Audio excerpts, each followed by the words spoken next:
Good morning, Mr. Samuda. You're here at the Steertown Primary School. How long have you been here, sir?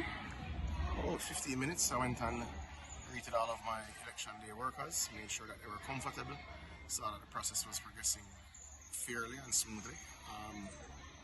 We're doing well, we're on target.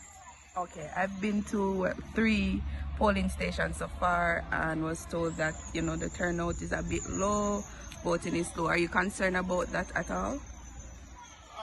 No, we didn't expect a high turnout as we would have stated. The fact is the independent candidates are mischief makers. There is no illusion that were being pushed by the People's National Party. But this is a democratic exercise. You do have to go through the process.